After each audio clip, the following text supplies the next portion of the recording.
Bien, vamos a dar lectura a la palabra de Dios. Hechos capítulo 9 dice: Saulo, respirando todavía amenazas y muerte contra los discípulos del Señor, fue al sumo sacerdote y le pidió cartas para las sinagogas de Damasco, para que si encontraba algunos que pertenecieran al camino, tanto hombres como mujeres, los pudiera llevar atados a Jerusalén. Y mientras viajaba, al acercarse a Damasco, de repente resplandeció a su alrededor una luz del cielo. Hay datos aquí que no aparecen aquí, pero aparecen en Hechos 22 o en Hechos 26. 3 veces se narra esta historia. Y en Hechos, tanto 22 como 26, en alguno de los dos, va a aparecer que era al mediodía. Al mediodía, las 12. Esto no es casualidad, que Pablo curiosamente ponga la hora. Porque dice que al mediodía, en el desierto, donde más está el sol, dice aquí la Biblia, que una luz del cielo resplandeció alrededor de Saulo. Versículo 4. ¿Qué pasó? Al caer a tierra, fue lo que produjo esa luz, oyó una voz que le decía: Saulo, Saulo, ¿por qué me persigues? ¿Quién eres, Señor?, preguntó Saulo. El Señor respondió: yo soy Jesús, a quien tú persigues. Levántate, entra en la ciudad y se te dirá lo que debes hacer. Los hombres que iban con él, con Saulo, hicieron algo. Se detuvieron y quedaron como asombrados, atónitos, impactados. Fíjense aquí importante, oyendo la voz, pero sin ver a nadie. Saulo se levantó del suelo y aunque sus ojos estaban abiertos, no veía nada. Esto le pasó a Saulo. Dice que sus ojos, ¿cómo estaban, Sam? ¿Cómo estaban los ojos de Saulo? ¿Qué dice el versículo 8? ¿Y qué pasaba? ¿Veía o no veía? ¿Ves? Acá está la respuesta. Estaba ciego. Y eso puede pasar contigo, que viendo, no ves. Porque la idea aquí es que tú veas a Jesucristo. Tú, no tu mamá, no Elías, no tu papá, no tu abuelita, no tu abuelo. Tú, Sam, porque estamos hablando aquí de una persona. ¿Cómo se llamaba esa persona? Saulo. Y fue una persona nada más. Dice, no veía. Y llevándolo por la mano, a Saulo lo trajeron a Damasco. Estuvo 3 días sin ver y no comió ni bebió. Había en Damasco cierto discípulo llamado Ananías. Y el Señor le dijo en una visión, acá tenemos otra visión, diferente a la que vimos en los primeros versículos. La primera visión fue una visión de Jesús desde el cielo hacia un hombre llamado Saulo y algo que iba a suceder en su vida. La segunda visión es desde el cielo, pero a través de un instrumento. Ya no iba a ser Jesucristo mismo, ya iba a ser ¿quién? Un simple hombre llamado Ananías, un común discípulo. Nadie conocía a Ananías. Los conocidos acá eran Pedro, Santiago, Juan. Dice el versículo 10. Había en Damasco cierto discípulo llamado Ananías y el Señor le dijo en una visión: Ananías. ¿Qué respondió Ananías? Aquí estoy, Señor. Contestó él. El Señor le dijo: levántate y ve a la calle que se llama derecha o recta. Esa calle sigue existiendo a la fecha de hoy. Y pregunta en la casa de Judas por un hombre de Tarso llamado Saulo, porque él está orando y ha visto en una visión a un hombre llamado Ananías. Saulo, orando, tiene una visión. Dice que entra este Ananías y pone las manos sobre él para que recobre la vista. Versículo 13. Hay un pero. ¿Qué dice? Pero Ananías respondió: Señor, he oído de muchos acerca de este hombre, cuánto mal ha hecho a tus santos en Jerusalén. Y aquí tiene autoridad de los principales sacerdotes para prender a todos los que invocan tu nombre. Pero el Señor le dijo, ve, porque Él es mi instrumento escogido para llevar mi nombre en presencia de los gentiles. Dios, el Señor, le estaba dando argumentos ante su objeción. Y también de los reyes y de los israelitas. Porque yo le mostraré a Saulo cuánto debe padecer por mi nombre. Ananías hizo algo. ¿Qué hizo? Fue y entró en la casa y después de poner las manos sobre él, dijo algo maravilloso, algo sorprendente. Tenemos que verlo. ¿Qué dijo? Hermano Saulo. Ya había pasado algo en la vida de Saulo, ¿no? Le dijo hermano Saulo, el Señor Jesús, que se te apareció en el camino por donde venías, me ha enviado para que recobres la vista y seas lleno del Espíritu Santo. Al instante, Lucas, el que escribe aquí, era un doctor, el médico Lucas. Por eso pone este dato aquí en el versículo 18. Al instante, dice el médico Lucas, cayeron de sus ojos como unas escamas. Porque para un médico, que un ciego vea, es triple milagro. ¿Vamos entendiendo? No es cualquier cosa. Versículo 18. Y se levantó y fue bautizado, dice el texto 18. Tomó alimentos y cobró fuerzas y por varios días estuvo con los discípulos que estaban en Damasco. Empezamos hoy una serie que yo le he titulado Sus experiencias en el camino. Esta frase está en Lucas capítulo 24, versículo 35, hablando de los que estaban caminando hacia Emaús y Jesucristo empezó a caminar con ellos. Y hay tres frases que a mí me llamaron la atención en esos pasajes. En el 35, y ellos contaban sus experiencias en el camino. En el 15, Jesús mismo se acercó y caminaba con ellos. Y en el 50, Jesús los condujo fuera de la ciudad. Lo que quiero decirte aquí es tres cosas con las que los discípulos, o las experiencias de los discípulos nos enseñan. Cristo los había salvado. Cristo les daba seguridad y Cristo era su senda. Los salvaba o los salvó o había sido su salvador. También era la seguridad de ellos en un tiempo de peligro, porque recuerden que los discípulos eran perseguidos, pero también Cristo era su senda. El objetivo de este mensaje y de todos los mensajes, si Dios quiere, en el mes de abril, es que nos convirtamos en discípulos. Que entendamos qué significa ser un seguidor de Cristo. No de una religión, sino de Cristo. Que veamos a Cristo como el Maestro. Y si yo te preguntara en esta mañana qué significa ser discípulo, ¿cuál es tu definición más clara de discípulo que todos aquellos que profesamos fe en Jesucristo deberíamos tener? Porque si yo soy discípulo de Cristo, tengo que imitar a Cristo, tengo que aprender de Cristo, tengo que demostrar a Cristo. Esa es la idea aquí. Y no podemos vender cosas chafas, no podemos ofrecer cosas que no son verdad, que son mentiras. Yo profeso esto, pero no vivo como esto. Vivo de otra forma. Tenemos que identificar que un discípulo es una persona que en su actuar natural imita a su maestro siguiéndole paso a paso. ¿Por qué? Porque decidió identificarse con las creencias, estilos, ideas y convicciones de su maestro. ¿Pero por qué? ¿Por qué tú decides imitar a un maestro? ¿Sabes por qué? Porque el maestro es congruente. Por esa simple razón. Y estamos hablando que estamos imitando a Jesucristo. No estamos imitándonos nosotros mismos aquí.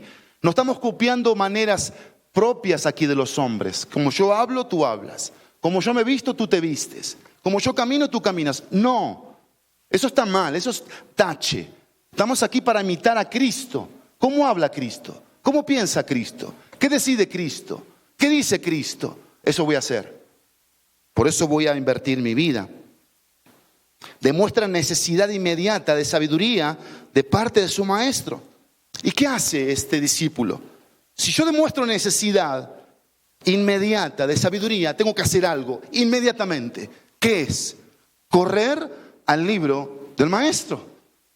Voy a la palabra. La palabra me va a decir cómo piensa mi maestro, qué es lo que quiere, qué es lo que debo hacer. Fíjense esto de un discípulo. Pasa tiempo de calidad y cantidad conviviendo con la persona más importante que existe para él. Se entrega de por vida a alcanzar un propósito específico que le llevará agrado y gloria y honor al plan que su maestro trazó para él. Resumí algunas cosas de lo que es la definición de un discípulo. Después, si tú necesitas más, puedo pasarte las notas con mucho gusto. Así que vamos a ver en estos 4 domingos, primero, la conversión de un discípulo. Segundo, las características de un discípulo. Tercero, el Cristo resucitado de un discípulo. Y cuarto, el compromiso de un discípulo. Hoy vamos a ver la conversión de un discípulo, Hechos capítulo 9. Y la idea aquí es que Saulo deja de ser ciego. Déjame llamar tu atención de algunas cosas importantes de nuestro capítulo 9 del libro de los Hechos. Saulo ya había sido mencionado antes, en Hechos capítulo 6, capítulo 7, en el sermón de Esteban. Es más, cuando hablamos de la muerte de Esteban, dice la Biblia que Saulo era un joven. Se considera que la edad de Saulo era aproximadamente la misma que Cristo. 33 y fracción. Eran contemporáneos, Saulo y el Señor Jesús.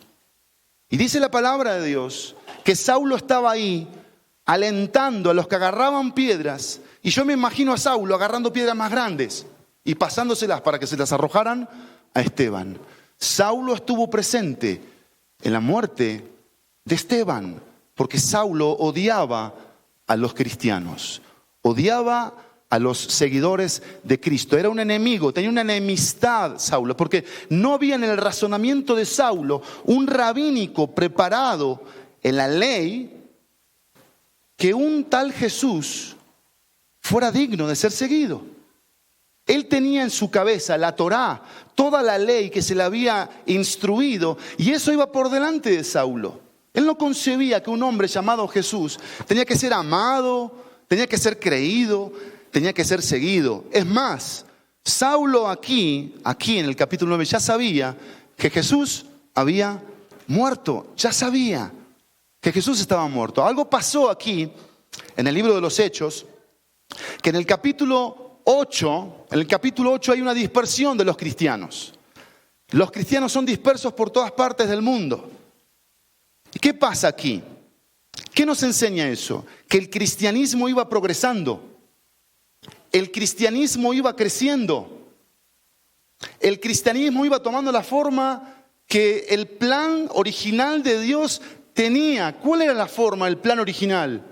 Vayan y hagan discípulos a todas las naciones. ¿Y qué deben hacer? Bautícenlos en el nombre del Padre y del Hijo y del Espíritu Santo. Y eso hacía la iglesia. Y por hacer eso la iglesia empezó a ser perseguida. Hechos capítulo 8 habla de una dispersión de los cristianos. Hechos capítulo 8. Y algo interesante ocurre en Hechos 8. Que se baja la persiana de la ley y se abre la persiana de la gracia. Hasta Hechos 8 seguíamos con un evangelio de ley. De Hechos 8 en adelante tenemos la gracia de Dios para todos los que hemos un día entendido y conocido. Y es interesante que en Hechos 9 va a haber un parteaguas aquí. Va a haber un antes y un después. ¿Por qué? Porque en Hechos 10 se convierte un gentil. A ver, ¿quién me puede decir el nombre de ese gentil? Se los voy a decir, Cornelio. En Hechos 10 se convierte Cornelio a Cristo. Entonces Dios tenía un plan. Miren, pensemos así. Dios estaba sabiendo hacia dónde iba todo esto. Dios sabía, porque está en el corazón de Dios el plan que Él ha trazado para cada uno de nosotros. Por eso cuando llegamos al capítulo 9 aquí de Hechos, vemos el interior de Pablo. Dice que había amenazas y muerte. Respiraba, suspiraba en su corazón un odio por los discípulos, contra los discípulos, dice el texto. La idea aquí es la siguiente: Pablo no estaba tranquilo ante la tranquilidad de un seguidor de Cristo. Mientras hubiese un discípulo de Cristo tranquilo, Pablo estaba intranquilo.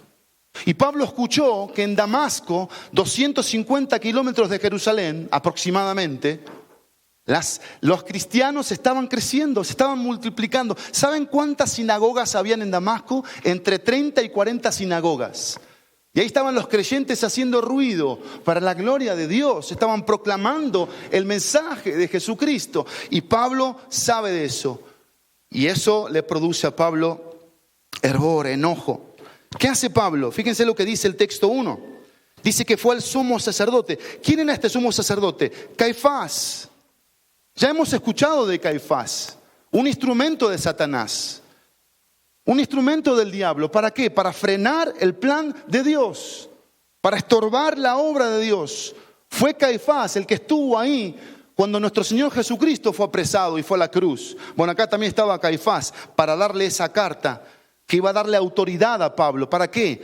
Para que lo que dice el versículo 2, tomara a los seguidores de Cristo y los metiera presos. Hay algo interesante en el versículo 2, vean lo que dice, por favor. Le pidió cartas para las sinagogas de Damasco, y dice, para que si encontraba a algunos que pertenecieran al camino. Esto es impresionante aquí. Vean la frase, pertenecieran al camino. ¿Cómo aparece la palabra camino? Mayúscula. Y si tú vas a varias versiones, va a aparecer de la misma forma. Y la frase camino aquí estaba hablando de rumbo, estaba hablando de dirección. Era la identidad que los seguidores de Cristo mostraban. ¿Por qué? Porque Jesús es el camino. Y acá había una identidad de cada uno de los que seguían a Cristo, de estos seguidores, de estos discípulos. Vean esta frase que sigue después de la frase el camino. ¿Qué dice? Tanto hombres como mujeres. Tenemos que pensar que Pablo, evidentemente, por su carga aquí, ya no tenía distinción. Pensemos naturalmente, normalmente, ¿a quién apresarían primero? A los hombres. Y a las mujeres y los niños los dejarían salir de la escena. Bueno, acá Pablo no hacía distinción. Hombres como mamás. Piensen por favor en la idea. ¿Qué es lo que estaba viendo en el corazón de Pablo? Hombres como mujeres. Y dice que los pudieran llevar presos o atados a Jerusalén. Hay un versículo en Juan que es interesante leerlo ahora mismo. Juan 16, versículo 2. Porque vean qué había en el corazón de Pablo. Juan, el Evangelio de Juan 16, 2. Ven, voy a leer el versículo 1. Dice, Juan 16:1, estas cosas les he dicho para que no tengan tropiezo. Estaba Jesús en el aposento alto con sus discípulos, ¿se acuerdan? Desde Juan 13. Juan 16 seguían en el aposento alto y Jesús estaba ahí dándoles palabra, preparándolos. Dice el versículo 1 del capítulo 16, estas cosas les he dicho para que no tengan tropiezo. ¿Qué dice el versículo 2? Los expulsarán de las sinagogas, pero viene la hora cuando cualquiera que los mate pensará que así rinde un servicio a Dios. Y eso es lo que estaba en la mente y en el razonamiento de Pablo. Pablo pensaba con su orgullo, con su autoridad humana, que estaba sirviendo a Dios. ¿Te puedes imaginar eso? ¿Te lo puedes imaginar? Eso es lo que pensaba Pablo, que estaba sirviendo a Dios. Dice el versículo 3. Y mientras viajaba al acercarse a Damasco, de repente resplandeció a su alrededor una luz del cielo. De repente. Esto es lo que pasa en el caminar de una persona a la que Dios quiere salvar. Es en cualquier momento. Repentino. No hace falta que esté en una iglesia. reunida un domingo en la mañana. Puede ser a la hora que te subas al camión o rumbo a tu trabajo. Que Jesucristo se te presente y te diga lo que Él tiene para ti, el plan que tiene para ti. Dice la palabra de Dios que resplandeció a su alrededor una luz del cielo. El versículo 17 dice así, del mismo capítulo 9. Ananías fue y entró en la casa y después de poner las manos sobre él dijo: hermano Saulo, el Señor Jesús, que se te apareció en el camino por donde venías, me ha enviado para que recobres la vista y seas lleno del Espíritu Santo. ¿Qué está diciendo aquí esta frase del versículo 17? Está dando respuesta a lo que dice el versículo 3. ¿Quién era esa luz? ¿Quién era esa luz? El Señor Jesucristo. Era esa luz que se le apareció al apóstol, bueno, en este caso a Saulo, el perseguidor de los cristianos. ¿Qué hizo esta luz? Véanlo por favor en la Biblia. ¿Qué dice el texto? Resplandeció. Y dice el texto, ¿a dónde resplandeció? Alrededor. Porque eso es lo que hace la luz del Señor Jesús en aquellos que quiere alcanzar, salvar, redimir, cambiarles el rumbo del camino. La luz de Cristo los rodea y empieza a iluminar sus conciencias inmundas, sus concupiscencias que están inclinadas continuamente a ir en contra del plan de Dios. Eso es lo que hace la luz. Hay un texto que es asombroso, que Pablo mismo pronunció luego, después de que se convirtió, y está en 2 Corintios capítulo 4, versículo 6. Vean lo que dice, 2 Corintios 4, 6. ¿Qué dice?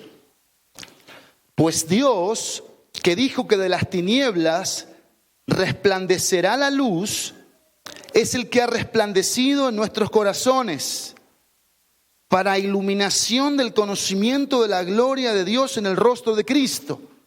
Y esto fue lo que experimentó Pablo en su conversión, que la luz de Dios resplandeció en su corazón, en su mente, y lo hizo ver la obra de Cristo.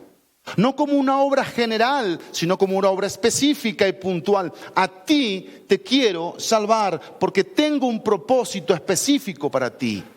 Voy a cambiar el resto y el rumbo de tu vida. Este plan que tú tienes es diabólico, es malo, es egoísta. Este plan que tú tienes está estorbando mi plan.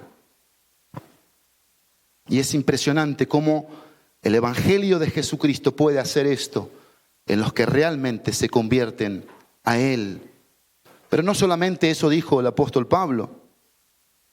Ahí en 2 Corintios, sino que quiero leerles otro versículo que está en 1 de Timoteo. 1 de Timoteo, acompáñenme, vale la pena leerlo.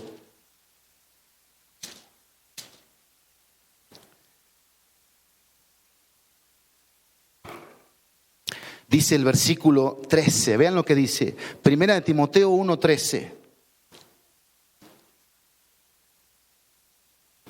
¿Qué dice? Aún habiendo yo sido antes blasfemo, perseguidor y agresor, sin embargo, se me mostró misericordia porque lo hice por ignorancia en mi incredulidad. ¿Qué estaba diciendo Pablo aquí en su testimonio? Que la luz que resplandeció y le rodeó le mostró el carácter misericordioso de Dios, a pesar de que él era un blasfemo, un perseguidor, un agresor, un asesino. Y todo esto a mí me hace pensar lo que Pablo dice, que él era el peor de los pecadores. Aquí lo vas a ver en Timoteo, que Pablo dice que era el peor, el primero, en el versículo 15 de 1 de Timoteo 1. Palabra fiel y digna de ser aceptada por todos. Cristo Jesús vino al mundo para salvar a los pecadores, entre los cuales yo soy el primero o el peor. Y cuando estudias Hechos 9, te das cuenta que Pablo era el peor de los pecadores, por lo que había en su corazón. Pero aquí lo importante para nuestros corazones es la esperanza que esto debe traer. Porque si hacían una encuesta afuera, ahí en la calle, y preguntaban, a ver, alguien famoso en aquel tiempo, que difícilmente se iba a convertir al cristianismo, ¿quién crees tú que ganaba las encuestas? Saulo. Saulo ganaba las encuestas de calle. Se llevaba el premio. ¿Por qué? Porque era la persona más difícil para que se convirtiera. Era un rabino celoso de la ley. Dice que era hebreo de hebreos. ¿Por qué hebreo de hebreos? Porque su papá como su mamá eran judíos puros de raza. Tenía un celo más que todos, por eso pidió cartas aquí a los sacerdotes. Los sacerdotes eran ya gente grande que quizás no tenía ese, no sé cómo llamarle, si morbo, cizaña en su corazón. Eso sí había en el corazón de Pablo, por su celo. ¿Cómo puede ser que estemos permitiendo que estos cristianos se sigan propagando y creciendo y aumentando? No, vamos a darle cuello, vamos a matarlos. Y todo eso estaba en el corazón de Pablo, o de Saulo, perdón, hasta que la luz de repente resplandece alrededor de él. Y vean aquí este detalle importante, una luz del cielo. Porque eso es lo que pasa cuando hay una verdadera conversión. Del cielo se manifiesta algo aquí en la tierra. Y en esta mañana, si hay algo que quiero que entiendas, es que la salvación es un acto sobrenatural de parte de Dios. Sí, tu salvación, tu salvación, tu salvación, mi salvación. No es un tema simplemente como puede haber en la mente de muchos, como en la mía, hasta que llegué a Hechos capítulo 9. Hey, pecador, reconócete pecador. Sí, hay que reconocerse pecador, claro. ¿Entiende que Cristo murió por ti? Sí. Hay que entender que Cristo murió, resucitó. Haz una oración, la oración del pecador. Y por eso muchos hacen la oración del pecador y lo que menos son pecadores arrepentidos, que muestran un cambio. Porque tú vas a ver en Hechos capítulo 9 que enseguida dice el versículo 20, enseguida se puso a predicar de Jesús en las sinagogas diciendo, Él es el Hijo de Dios. Explícame con palabras, ¿cómo pudo pasar eso? Si odiaba a los cristianos, si estaba en contra, ¿cómo pudo pasar eso? Bueno, eso pasó por un milagro sobrenatural. ¿Qué pasó en tu vida? ¿Qué pasó en tu vida? ¿Qué pasó en tu vida? ¿Quién pasó en tu vida o por tu vida? Vean lo que dice, por favor, ya estoy como comí arroz anoche. Versículo 4. Al caer a tierra, que es lo que produce la luz, una humillación, que nos postremos, es lo que hace el Evangelio, me hace verme siempre menos yo, más Él. Esto es algo que tenemos que entender como seguidores de Cristo. Esto hace el Evangelio. Nada de yo, a mí, me están haciendo, me están hiriendo. Eso no contribuye al Evangelio, eso estorba al Evangelio. Y la conversión a Cristo elimina esto y nos hace entender que tenemos que volver a la tierra, al polvo. Vean lo que dice. El versículo 4, al caer a tierra oyó una voz que le decía, Saulo, Saulo, Saulo, Saulo. ¿Saben cuántas veces se repiten dos nombres en la Biblia? ¿Cuántas veces se repiten dos veces? ¿Se duplica el nombre en la Biblia? 6 veces. 6 veces. Y las 6 veces está anunciando un llamamiento. Está diciendo, voy a decir algo tan importante, por eso te lo repito. Saulo, Saulo. Saulo, Saulo. Una intención de parte de Dios. Dios estaba dando aquí un énfasis para que Saulo y su conciencia prestaran atención, voltearan a ver, escucharan. Dice el versículo: ¿por qué me persigues? ¿Por qué me persigues? Esto es impresionante. Aquí hay una asociación de Cristo espectacular y como iglesia tenemos que prestarle atención. Por favor, en los últimos minutos prestemos atención a esta asociación que Cristo hace. A ver, si tú y yo estamos atentos en esta mañana, prestándole atención a la lectura bíblica, Saulo, ¿a quién estaba persiguiendo? A los cristianos. ¿Cómo va a perseguir a un muerto? Saulo sabía que Jesús había muerto. Es más, estaba seguro que seguía muerto. Y la asociación es esta aquí, que es maravillosa. Esta es la asociación. Jesucristo le dice a Saulo, esto le dice a Saulo: lo que tú le hagas a mi iglesia, me lo haces a mí. Esa es la asociación. Lo que tú le estás haciendo a mi iglesia, me lo haces a mí. ¿Y saben cuál es la idea aquí? Lo que pensamos de la iglesia, lo pensamos de Jesucristo. Jesucristo está dejando en claro aquí un mensaje en la cabeza y en el corazón de un hombre que después se encargó de escribir libros completos de qué es la iglesia.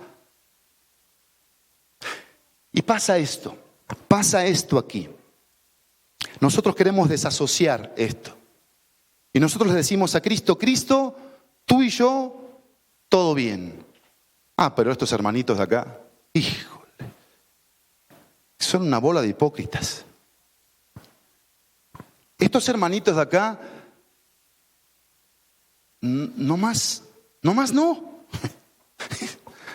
Y eso es lo que, ese es el razonamiento, ese es el pensamiento. Queremos desasociar a Cristo de su iglesia.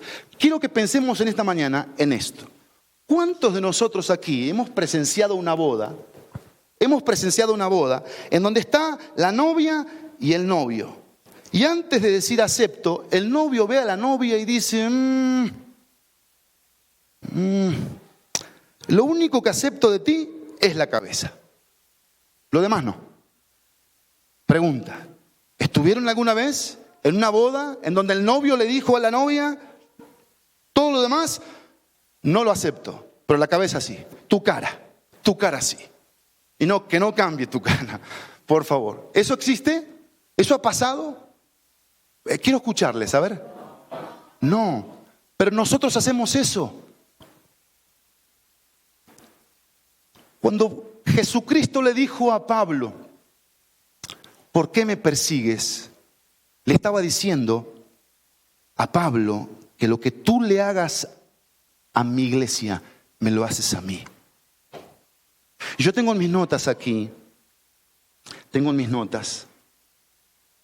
algo que a mí me llamó muchísimo la atención en esto de por qué me persigues.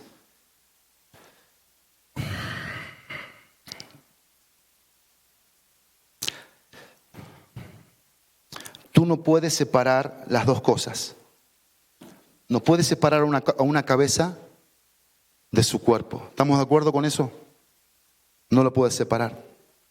Tú no puedes decir, escuchen bien: Señor, tú y yo nos llevamos bien, pero con todos estos no quiero saber nada. Jesús dice esto: tengo un gran problema con eso. Un gran problema. Porque lo que tú le hagas a mi iglesia, me lo estás haciendo a mí. Y Jesús dice: esto no puede ser así. Si tienes un problema con mi iglesia, tienes un problema conmigo. Así de sencillo.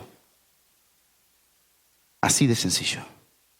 Si yo digo, o si tú dices que amas a Jesús, entonces ama a su iglesia.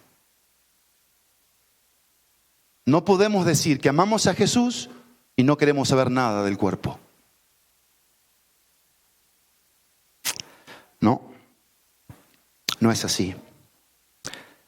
Cuando nos casamos, los que nos hemos casado y estábamos en ese altar, muchos de nosotros, quizás inmaduros, no sabiendo a qué le estábamos entrando, la empresa del matrimonio, mucho egoísmo, si estábamos en Cristo, mucha carne, porque en ese momento yo no pensaba en los votos, pensaba en el beso, y era misionero, la verdad, yo quería darle un beso a mi novia, era mi esposa y el anillo, y vamos, es más, de lo que hay más fotos en mi boda es del beso, después se lo mostramos. Y no está ese pensamiento, ¿qué estoy haciendo acá? No está ese pensamiento, tenemos que ser sinceros. Y cuando tú viniste a Cristo, y Cristo te dijo, el paquete es este, querido, este es el paquete, este es el combo, ¿crees en mí? Bueno, hay un cuerpo al que tienes que pertenecer, llamado mi iglesia, y que tienes que amar, porque yo la amo. Y sé que estás llena de necesidades como tú, como yo. Llena de pecados como tú, como yo. Llena de inmadurez como tú y como yo. Llena de egoísmo como tú y como yo. Por eso la iglesia es una familia. En las familias debemos ayudarnos a ser mejores para Dios. Porque cuando somos mejores para Dios, somos mejores los unos con los otros. Dejamos de ser egoístas en casa y dejamos de pelear con nuestros hermanos. Aunque mi hermano sea egoísta y no me quiera prestar su juguete o no me quiera prestar su videojuego, yo estoy tranquilo y voy a orar por el corazón de mi hermano para que deje de ser egoísta y dejar de ser acusador. Voy y le digo a mi papá, mira lo que está haciendo, y soy un acusador. Así somos muchos. Acusamos. Yo quiero decirte en esta mañana que no hay manera de casarte con alguien por partes. No hay manera. No hay manera. Ahí sí la frase de alguien que le gusta mucho. No hay manera. Cuando tú vienes a Cristo, estás aceptando a su cuerpo, que es la iglesia. Te estás uniendo a su cuerpo, la iglesia. Y si tú amas a Jesús, amas a su iglesia. Quiero que tengas mucho cuidado aquí. Ya voy terminando. Quiero que tengas mucho cuidado. Esto es lo que quiero que tengas cuidado. Tu perspectiva de la iglesia. Tu perspectiva de la iglesia. ¿Sabes por qué? Porque tu perspectiva de la iglesia dice mucho acerca de tu relación con Cristo.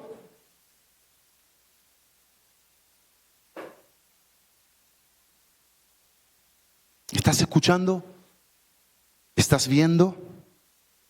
Porque eso fue lo que Pablo entendió, comprendió, se convirtió a esto, el paquete completo de la salvación. Él no separa las dos cosas.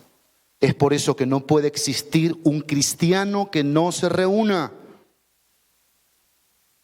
No puede existir un cristiano que no forme parte del cuerpo de Cristo. ¿Saben qué resume la pregunta de Cristo? ¿Saben qué resume? Resume 4 cosas. ¿Por qué me persigues? Resume, tristeza, mansedumbre, afecto y compasión. Esto le dice Cristo a Pablo. ¿Qué te hice? Eso le dice. ¿Qué te hice? ¿Qué mal te he hecho para que no quieras formar parte de mi cuerpo? ¿Qué es lo que te hice? Le dice Cristo a Saulo. Ahora, la respuesta de Saulo es interesante aquí. ¿Quién eres, Señor? No responde la pregunta. Pero sí está dando una idea de algo aquí. Cuando dice Señor, no está diciendo Señor Aguilar. No, está diciendo Curios. Está hablando de la palabra que significa que Jesús es Dios. Estaba diciendo aquí, estaba reconociendo aquí que el que estaba hablando con él era ese que él no veía, pero ahora sí lo estaba viendo, que no oía, pero ahora sí estaba oyendo, y era el Cristo resucitado, que se le presentó a un hombre llamado Saulo y que iba a cambiar su nombre, Pablo. Iba a cambiar su propósito de vida, iba a cambiar sus maneras de ser. ¿Sabes que después de Hechos 11, 12, Pablo lo llenó todo el libro de los Hechos? Llegó a ser el misionero más eficaz de todos los tiempos. Porque quiero decirte en esta hora que cuando Dios tiene un plan grande para alguien, hace este tipo de cosas. Lo humilla, se presenta ante él, lo cuestiona. Y yo no veo en la Biblia un Dios que hace acepción de personas. ¿Tú lo ves? ¿Tú ves a un Dios que hace acepción de personas? ¿Tú ves que dice tú sí, ella no? Dios no hace acepción de personas. Dios tiene un mismo plan hoy, ahora, que le conozcas, que caigas de rodilla ante Él, que le reconozcas como Señor, que escuche su voz. Mira, esto es interesante aquí porque después nos pasa algo con los que profesan ser cristianos. Se acomodan en las bancas, se acuestan en las bancas. Les da flojera la palabra de Dios, cuando la palabra de Dios es la misma aquí, en la conversión de Saulo, que en tu conversión. ¿Qué es la palabra? Miren aquí por favor, presten atención a esto. La palabra es el Verbo encarnado, la palabra es el mismo Cristo. Y por eso cuando alguien se para aquí a predicar la palabra de Dios, llámese como se llame, es la palabra de Dios, es el Verbo encarnado, es el Cristo pronunciado a través de la lectura de los versículos y pasajes e historias. Y le presto atención, escucho, me deleito, le presto mi corazón a eso que se está diciendo ahí, porque ahí está en juego mi vida, mi eternidad, mi futuro, la manera de ser.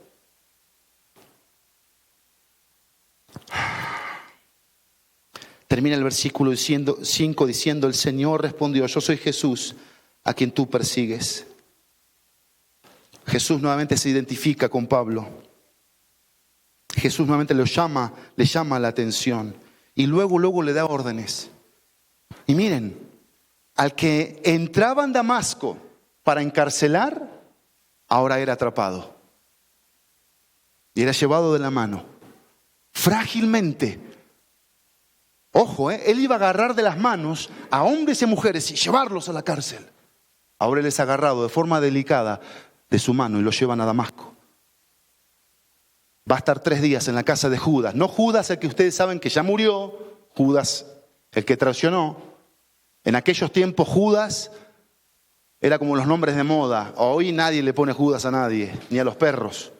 Creo yo que no se le puso un nombre a un pobre perro Judas. Pero era un Judas, un hermano en Cristo, que puso su casa. De algo público, grande y majestuoso, algo privado. Porque así se manifiesta Dios. Y usa a un hombre muy simple, muy sencillo, como Ananías. Me encanta el significado de Ananías. El Señor está lleno de gracia. Ananías, que escucha la voz del Señor, que se vuelve un instrumento del Señor. ¿Para qué? Para que vaya y le ponga las manos a Saulo. Me encanta esto. Miren lo que dice el versículo 11. El Señor le dijo a Ananías: levántate y ve a la calle que se llama Derecha y pregunta en la casa de Judas por un hombre de Tarso llamado Saulo, porque él está orando. Esta frase a mí me llamó mucho la atención. ¿Quién le está hablando a Ananías? Dios, el Señor, Jesucristo. ¿Y qué estaba haciendo Saulo? Hablando con él. Eso pasa, eso sucede, eso es lo que está diciendo aquí. Y esta oración de Saulo no era la misma oración que hacía como fariseo, porque como fariseo, ¿qué hacía? Repetía frases sin sentido.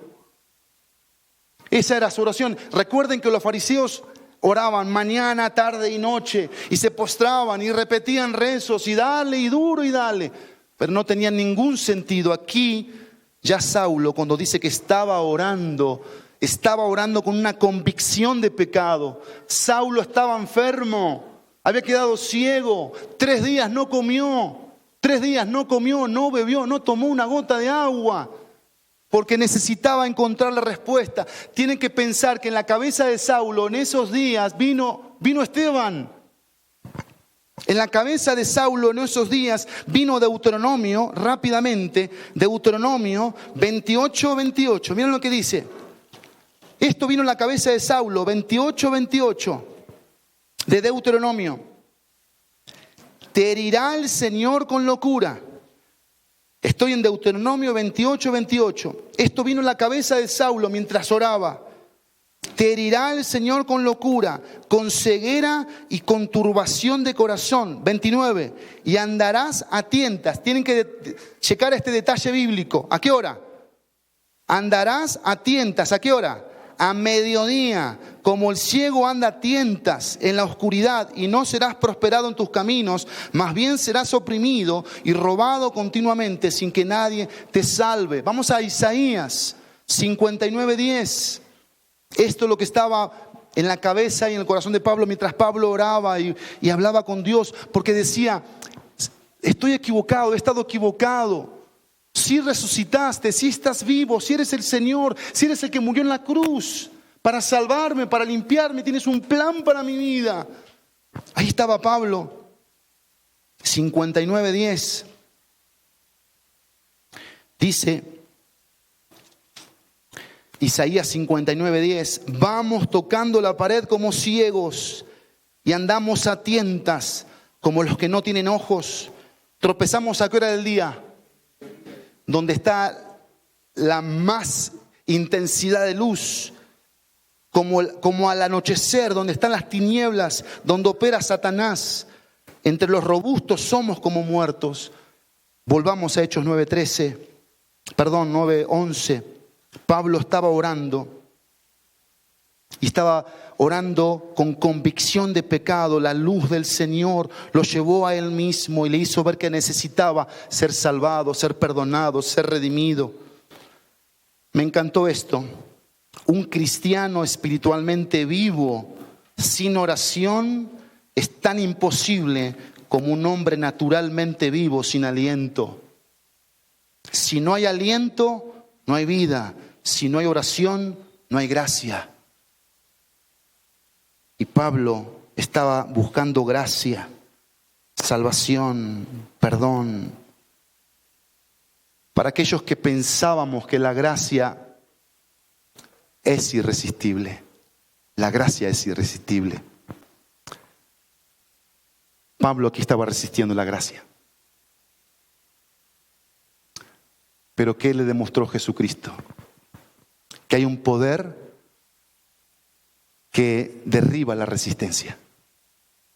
Y ese poder se llama gracia. La gracia es un poder divino que derriba tu resistencia.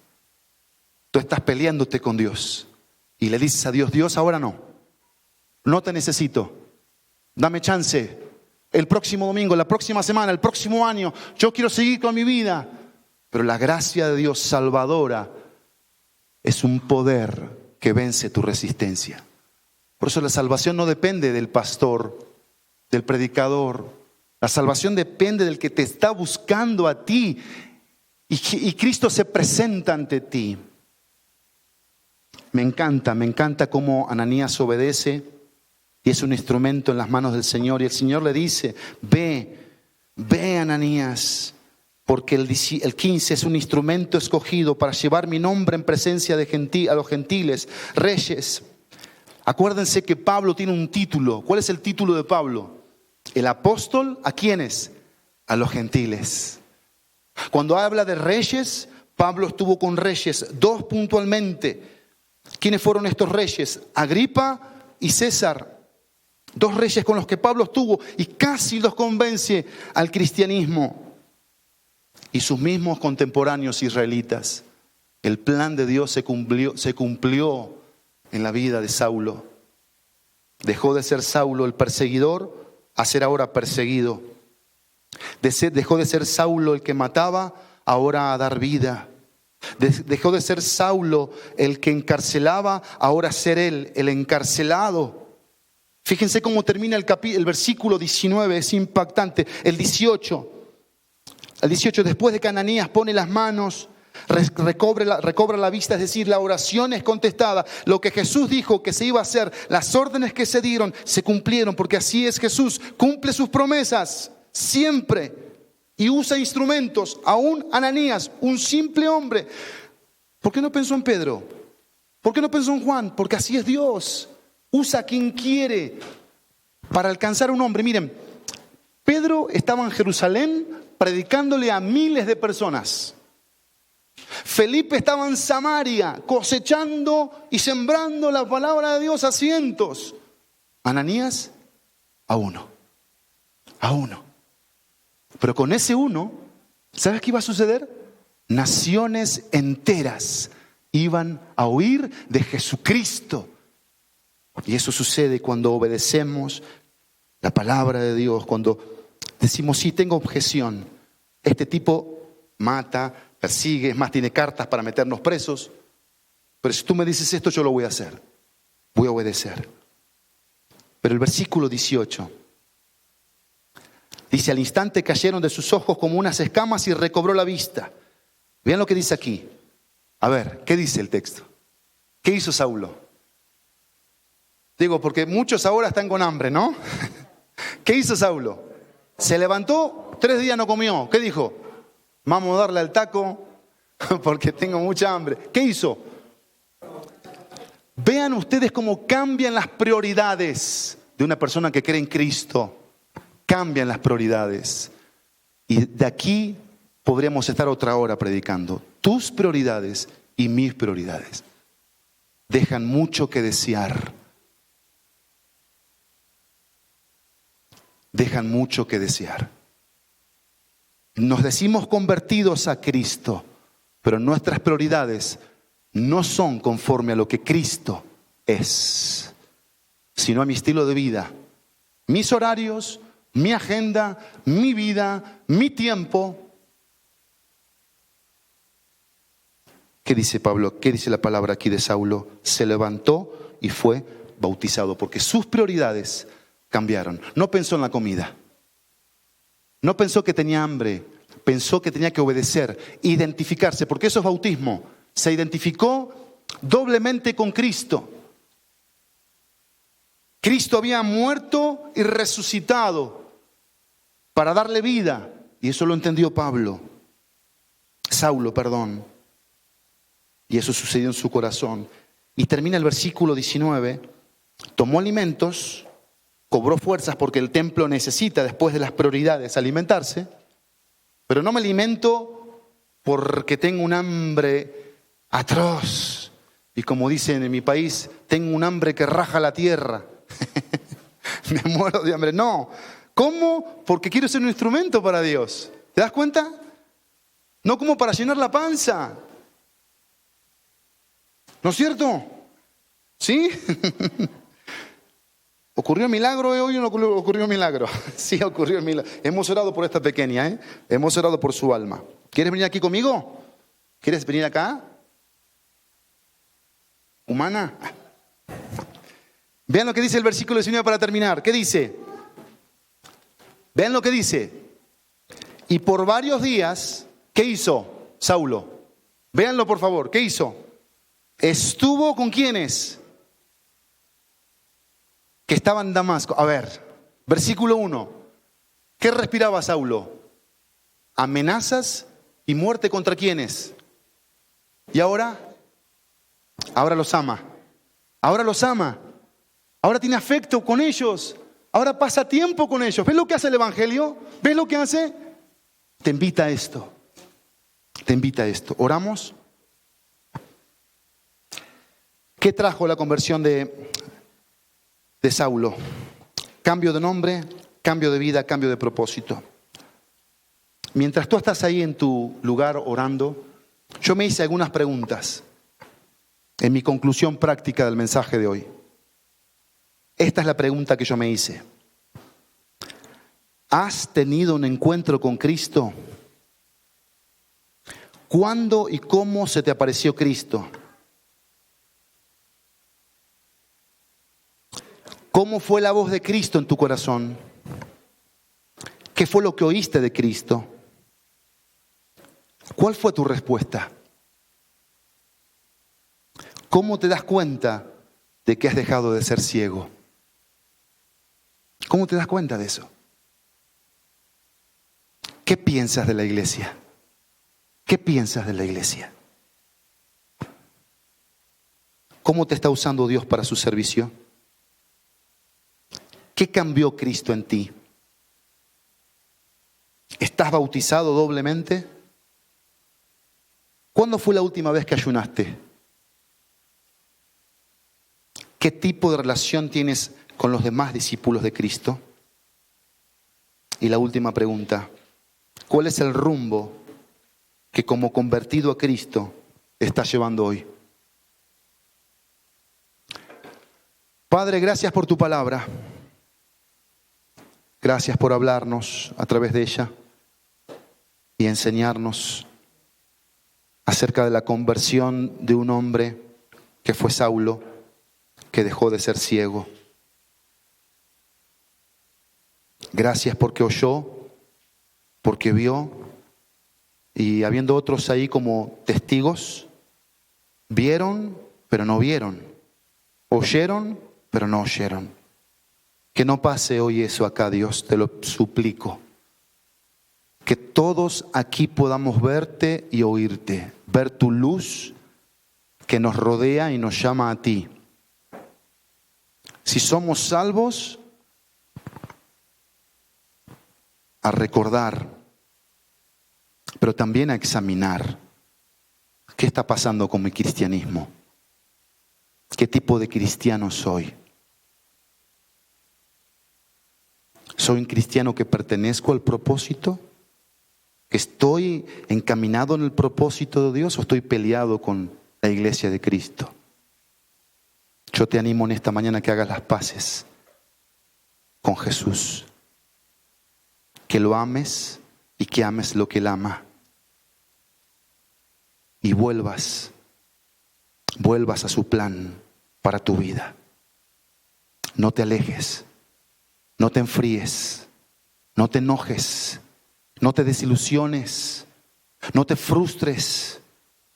Toma coraje en esta mañana con la pregunta de Jesús, porque Jesús siempre nos va a hacer la misma pregunta: ¿qué te he hecho? ¿Qué te he hecho? Y si no tienes a Cristo, yo quiero orar por tu salvación, para que Cristo se encuentre contigo. Y así como Saulo puedas caer de rodillas ante Él y puedas clamar por misericordia, puedas clamar por gracia, puedas clamar por salvación, puedas clamar por ese Salvador que también es un Señor que quiere vencer tu resistencia en esta mañana con su gracia. Pídele a Él que venga a tu vida. Si hoy no eres salvo, si hoy no estás seguro dónde vas a pasar la eternidad, pídele a Jesús que ilumine tu interior y te haga ver que tu pecado te separa de Él, que necesitas que su preciosa sangre te limpie, te lave, que su Espíritu Santo venga y te selle como su propiedad. Y ni un día, de hoy en adelante, dejes de oír, de ver a ese Jesús Salvador. Porque así como en la primer creación, lo primero que se creó fue la luz. En la creación, en Cristo, nueva criatura somos, nueva creación, lo mismo es lo primero, la luz que nos revela a Jesucristo. Y así vamos a ser discípulos. Así vamos a ser verdaderos discípulos. En el precioso y poderoso nombre de Jesús. Amén y amén.